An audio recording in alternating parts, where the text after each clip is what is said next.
Hai, selamat siang. Pertama-tama perkenalkan nama lengkap saya Lukas F. Biasa dipanggil Lukas. NIM 52301020022. Saya dari Fakultas Keguruan dan Humaniora di kampus Karya Dharma. Di sini saya akan membawa materi tentang karakteristik hewan dan tumbuhan.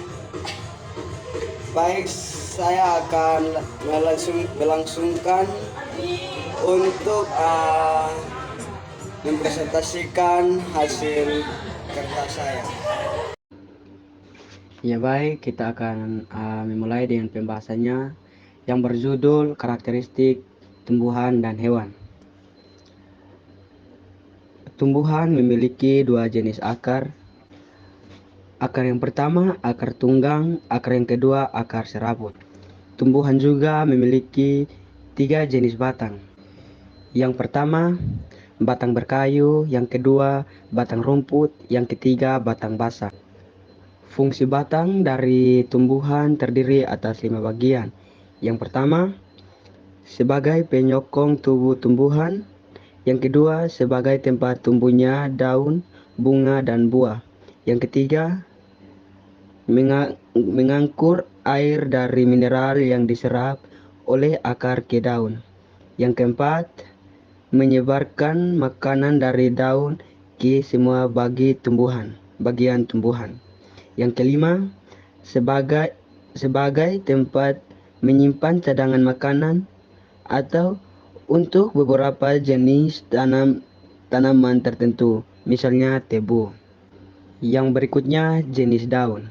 Jenis daun memiliki 4 jenis.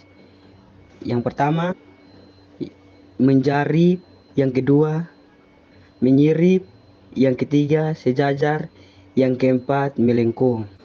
Fungsi daun pada tumbuhan terdapat 3 bagian. Yang pertama, sebagai tempat membuat makanan atau tempat terjadinya proses fotosintesis. Yang kedua, sebagai tempat penguapan air. Yang ketiga, sebagai alat pernapasan pada tumbuhan.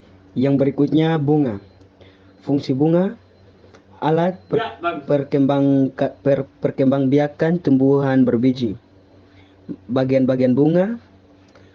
Yang pertama, mahkota bunga, yang kedua benang sari, yang ketiga putik, yang keempat kelopak bunga, dan yang kelima tangkai bunga. Yang berikutnya buah dan biji. Buah dan biji memiliki fungsi masing-masing. Fungsi buah melindungi biji. Yang kedua, buah terdiri atas kulit, daging buah dan biji. Yang ketiga, biji merupakan hasil dari pembuatan akibat penyerbukan. Yang keempat, biji berkeping satu atau monokotil. Yang kelima, biji berkeping dua atau dikotil. Yang berikutnya, karakteristik hewan. Karakteristik hewan misalnya cicak.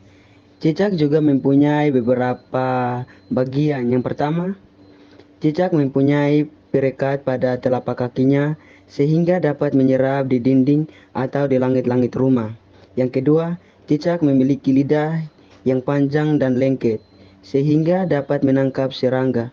Yang ketiga, cicak mempunyai ukuran rata-rata 7 hingga 10 cm. Yang keempat, cicak dapat memutuskan ekornya untuk melindungi diri atau autotomi. Yang kedua, kelelawar. Kelelawar memiliki ekolokasi mampu mengeluarkan bunyi dan mendengarkan pantulan bunyi tersebut yang dipantulkan oleh objek-objek yang ada di sekitarnya. Karakteristik memiliki 4 bagian. Yang pertama, kelelawar hidup di tempat yang gelap seperti di atap rumah dan gua. Yang kedua, kelelawar mengeluarkan suara dengan frekuensi tinggi. Yang ketiga, kelelawar memiliki pendengaran yang baik dan peka menerima bunyi pantulan. Yang keempat, kelelawar mampu mendeteksi benda-benda di sekitarnya dengan bunyi pantulan tersebut. Yang berikutnya, bunglon. Bunglon juga memiliki beberapa karakteristik. Yang pertama, bunglon dapat mengubah warna kulitnya sesuai dengan warna benda yang ada di sekitarnya, sering disebut mimikri. Dua, bunglon mengubah warna kulitnya untuk melindungi diri. Yang ketiga, bunglon mempunyai lidah yang panjang melebihi ukuran tubuhnya. Ya baik, terima kasih.